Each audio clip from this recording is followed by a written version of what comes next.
So this is gonna be my first ever video on YouTube. I'm doing it, I'm trying the thing.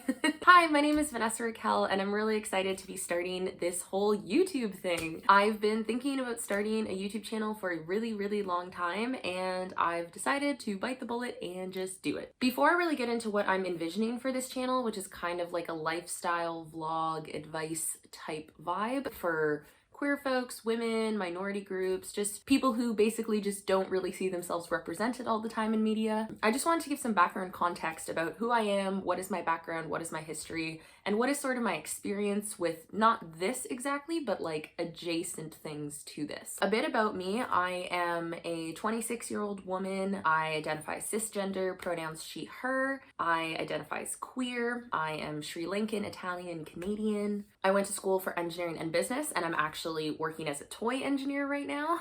I've had a very fortunate life, but I've also had some bumps along the road, and I'm really excited to slowly tell my story over time. But I actually have sort of already told my story in different formats over the years. When I was 19 years old, I actually started an organization at my school, and over time it became a national organization throughout Canada. In leading that organization, I had the incredible opportunity to deliver a lot of talks, keynotes, speeches, presentations to a variety of audiences all over the country. A lot of these things have actually been recorded over time. So these first few videos I'm gonna do is really just summarizing some videos of me that already exist on the internet and kind of talking about what they are, what kind of my experience was behind them, and just to give you context of, you know, who I am and why I'm here. So without further ado, the video you're about to watch is from NSERC Gender Summit 11. NSERC is basically this national governing body that we have in Canada. So as an engineering student, I was so fortunate to be invited to participate in an event like this. Although the story's kind of funny about what actually happened here. This was in the height of when I was giving all these presentations, and I'm not gonna lie to you, they were starting to blur together about what the audience was, how kind of significant or important each individual presentation was. And to be perfectly candid, I wildly unprepared for this specific talk. I remember vividly the night before just really throwing together my slides, way more half-assed than I normally would, and I learned the hard way what the word plenary means. So fun fact, the word plenary means every single participant of a given event is present at the moment. So I was part of a plenary panel session, which means that the panel I was a part of was going to be in front of the entire audience. And this particular conference was actually an international conference, and there were like 600 or 700 people in the audience. So here comes little bright-eyed, bushy-tailed Vanessa. I was probably like 22 at the time, and I was on a panel of only professors, so everyone else on the panel was like very much an adult, and I basically was just like, okay, let's do the thing. So this talk is actually going to be a bit about my journey of that first organization I started and the second one. So I figured it would be a good first one to really talk about who I am and my journey. The only thing I'm going to include in this actual video is the part of me talking. I had to give like a 10-15 minute presentation. But if you are interested in seeing the whole panel with the other people speaking and our Q&A, I'll put the link down below and you can check it out to see the full video. So thank you so much for listening, and if you're excited to hear more, please like and subscribe. And now, our final panelist for today, I'd like to introduce Vanessa Raponi. She is in her final year of Materials Engineering and Management at McMaster University. She's the founder and president of the nationwide Canadian nonprofit corporation called Engiqueers Canada, which you will hear about. She is a passionate change maker, eager to obtain her degree, and she is looking for a job, I hear. So, okay, yes. All right. Thank you, Vanessa. That was a nice little tidbit, and very true also. Hello everyone, my name is Vanessa Raponi. That was a great introduction, thank you so much. I'm so honored to be here today. Extra thanks to Julia and Jeanette in the audience from Engineers Canada for inviting me here to be on this incredible panel of like-minded individuals. We've heard a lot about policy, the need for data, a lot about non-binary, genders, allyship, and great information about colonialism and race, so thank you everyone for what you've shared. My focus is going to be a lot about community and advocacy, and in a very storytelling kind of manner. So that's what you should be prepared for. So I'm going to start a little bit about who I am, talk about McMaster Engiqueers, where it all began for me, and what Engiqueers Canada is and what we're up to these days. So a little bit about me. Yes, I am an aspiring process engineering PEng, just in my final year of materials engineering and management at McMaster. But I have had the opportunity to work in the workplace quite a bit through 28 months of co-op, so kind of maxed out their co-op program at Mac. Really appreciate all the accommodations. And yeah, so a little human element of me. I love to bullet journal. If any bullet journalists are in the audience, come reach out. And Harry Potter is basically my religion. So to begin, McMaster and Engiqueers. For me, when I first got into university, I already identified in the LGBTQ spectrum. I identify as pansexual, which means that I basically view gender along the lines of eye color, something, of course, you can't really not notice, but such a small detail about a human that I would never not date someone because they have blue eyes, for example. So I was really looking forward to meeting other LGBTQ students and really finding my community at McMaster. And in the first year, it's not that there was nothing, there was just things that I didn't quite fit into. So there was a really strongly political body that I just wasn't really up to the lingo at that time. I was very new and very fresh, mostly just looking for friends and other queer students. And within the engineering community, there was a lot of verbal talk about how, you know, we support LGBTQ students, but little tangible action to go hand in hand with that. And I became a red suit, so the red coveralls over there. This is I'm sure a lot of you in Canada are familiar with this kind of tradition of leadership through this medium.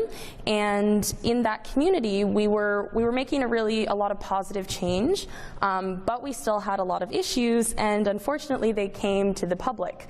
So near the end of my second year, McMaster Engineering was in the newspapers for a really unfortunate reason, and one that even at the time I still didn't believe was 100% true. There was this songbook that got released that was very representative of our past and the darkness of our past, and I had already been starting to work on Engiqueers at this time, so it was kind of bringing to light all the flaws of McMaster Engineering at the time, and it forced like a reset button in the community about what is acceptable and what is not acceptable and where we're going to go moving forward. So SAGM is the semi-annual general meeting that the McMaster Engineering Society hosts twice a year. And in March of 2014, I had been working for a year at that point, already acting as president of Engiqueers, to develop what it was going to look like and what it would be. So it was basically just supposed to start off as a club where we would march in a couple pride parades, we would have a couple events to just facilitate some more social environments. And I presented this club at the SAGM meeting, and we had a 300 unanimous vote of yes, which was really, really exciting. So we were at that point official, and through 2014 and 2015, McMaster marched for the first time McMaster Engineering marched for the first time in the World Pride Parade in Toronto, which was so exciting for us because the Pride Parade had kind of been where the idea of Engiqueers all began, because at the time when I had gone the year previously, there were a few schools who were marching as like their engineering societies, and even a couple of them already had an Engiqueers kind of club at the time. So we also, in our first year, we did a lot of stuff on campus, and one of my favorite events that we did was our Valentine's campaign, where we really started focusing on proper community integration and really identifying not just as a separate little club of gay students, but actually as something that the presidents and the organizers of Welcome Week and the whole school really supports and advocates for their existence. So this was a really fun campaign that we did. In our next year, we had even more representation at Pride. So things got bigger, they got better, and we turned to a professional development focus. This was something we saw as a really strong need within engineering, was to host more professional development events. So we paired up with our National Society of Black Engineers on campus, as well as our Women in Engineering Society, and the three of us co-hosted the first Diversity in Engineering event. One of our panelists is actually in the audience, Dr. Tarak, hi. So that was just at McMaster, and we had about 75 students in attendance, and it was just really starting to talk about diversity in engineering in different ways and bringing those three organizations together with a very professional focus. Now the Valentine's campaign had even more students. students. We, for the first time, had some actual LGBTQ students come forward to join the presentation, and we started making it a charity event at that year. Third year in, we again went even farther into the advocacy work, where we started delivering trainings. So we were delivering inclusivity trainings and language of sexuality trainings to fraternities on campus, to the engineering students themselves through like the Welcome Week representatives, and we started to go to a lot more conferences. Diversity in Engineering night stayed as big as ever, and I think Dr. Turk was on that panel as well. And so yeah, it became more of a staple event that we continued, and now the dean and the faculty started getting involved in our Valentine's campaign. So it was another level of how much this community has grown and is integrated. So throughout this whole time, we were having a lot of those social events I mentioned at the beginning. So at the time, only gay bar in Hamilton, we did go to quite a few times. It has unfortunately closed down since then, but hopefully they'll get some more. We have a monthly social event that's just for, board games, just community building on a more casual level. And we have encouraged a lot of local drag performances, either within engineering or within the McMaster community, which has been a really great experience. And I just got some commentary from someone the other day that Pride Pub is the best event of the year, so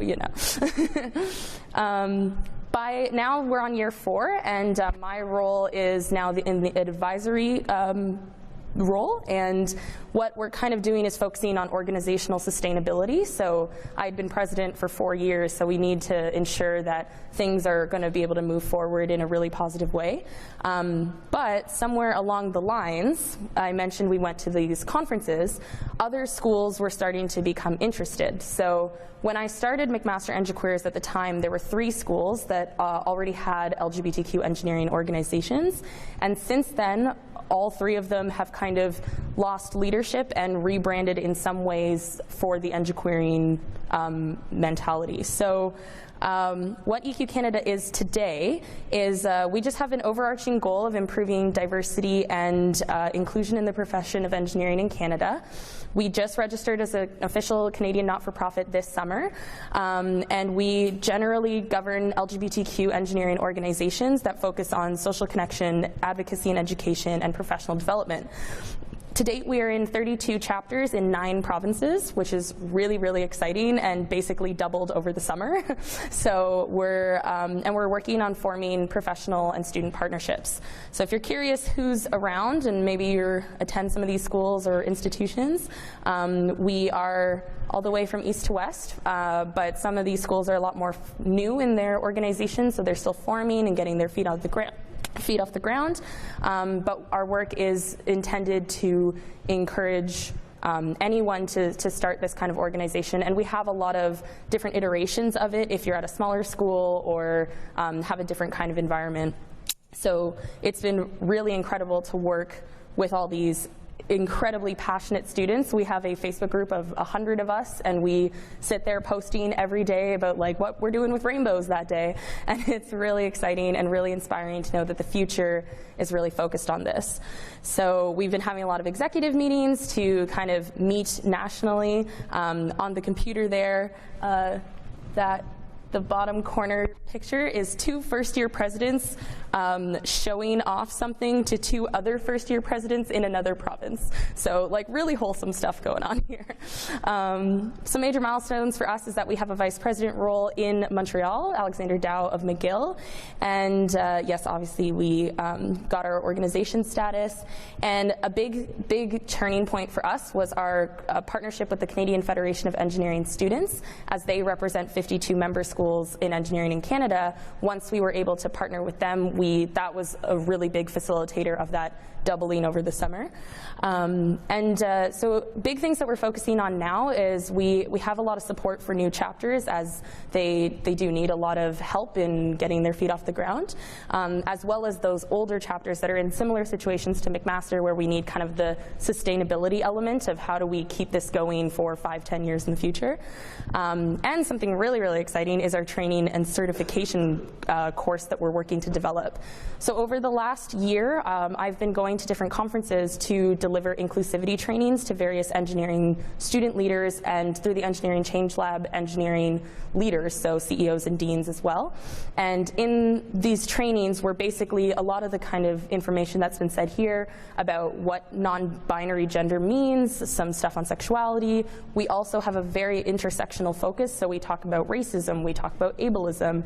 So ENGIqueers is all about going beyond just the LGBTQ community, and we really have a philosophy that if in an engineering space you're focusing on LGBTQ students, you're kind of 5 steps into the diversity conversation, so you are automatically thinking about diversity in a different lens and therefore promoting not just LGBTQ students but a lot of other students at the same time.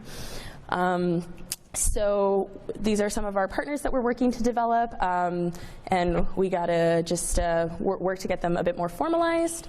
And one thing I just wanted to end off on is, so I mentioned the Engineering Change Lab. It's a body of stakeholders that intersect between the profession in like institutions, companies, students, etc.